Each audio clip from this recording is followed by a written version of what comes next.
بەهۆی ناکۆچی نێوان باڵە جیاوازەکانی ناو یەکێتیەوە قایمقامی نوێی ناوەندی پارێزگای هەڵەبجە پاش تێپەڕبوونی 11 ڕۆژ لە وادەی یاسایی خۆی لە پۆستە نوێیەکەیدا دەست بەکار بوو. بەپێی بڕیارەکان لە وەزارەتی ناوخۆ و پارێزگای هەڵەبجە دەبوو ڕۆژی 15 ئەم مانگا قایمقامی نوێی ناوەندی پارێزگاکە لە پۆستەکەیدا دەست بەکار بووایە، بەڵام بەهۆی ناڕەزایی بوونی باڵەکەی کۆسرەت ڕەسوڵ و بەرهەم ساڵحەوە قایمقامی نوێی ناوەندی پارێزگاکە لە کاتی ئاسایی خۆیدا دەست بەکار نەبوو. بەپێی زانێرەکانی NRT ڕۆژی 15 ئەم مانگا کە قوبات تاڵەبانی سەردانی شاری هەڵەبجەی کرد، بەڵام نەیتوانی کێشەی دەست بەکاربوونی نوخشان ناسیح لە کاتی خۆیدا چارەسەر بکات. کەسوکاری سەربەرزی شەهیدان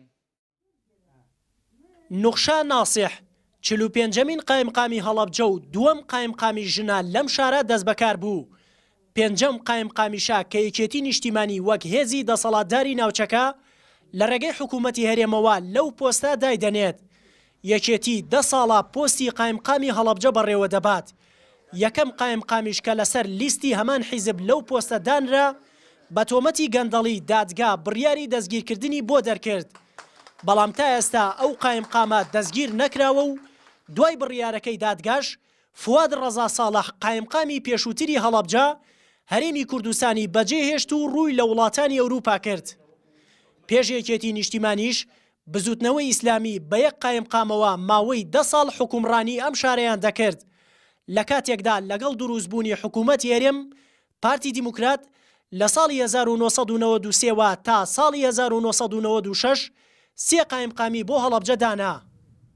ئەوەنەی کە بایەخیان بە ئەو لایەنە داوە کە حیزبەکانیان ڕازی بکەن، ئەوەنە بایەخیان بە ینی ئەگەر بێت ناوشاری هەڵەبجە بگەڕێ بە ئێساشەوە دوای 28 ساڵ لە کاولبوون و چیمیاباران ئێسش بە چاوی خۆت کۆمەڵی ڕاستی ئەبینی لە هەڵەبجەیە کە ئەگەڕێتەوە بۆ کەمتەرخەمی و بۆ کەموکوڕی و بۆ نەتوانین و بۆ نەزانینی ئەو بەڕێزانەی کە پۆستی قایمقامیانە بوو.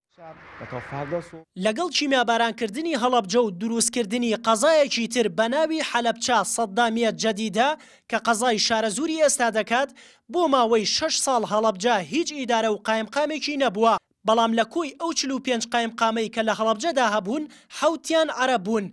لە دوای ڕاپەڕینیش حکوومەتی هەرێم لەسەر لیستی پارتی و بزوتنەوە و یەکێتی تاکو ئێستا 9 قایمقامی داناوە. ئەبێ هەوڵێکی زیاتر بم بۆ ئەوەی باشترین خزمەت پێشکەش بکەم و هەمیشە ژنان لەوانەیە لە ڕووی چەکداریەوە بەشداریان نەکردبێ، بەڵام لە بنیادنانی وڵاتە هەمیشە پێشەنگ بوون لە هەموو هەرێمی کوردستانە و لە پارێزگای هەڵەبجەش بە تایبەتی. بۆیە هەموو ئومێدێکم هەیە کە جێدەستی خۆم دیارکەم لەم پارێزگایە.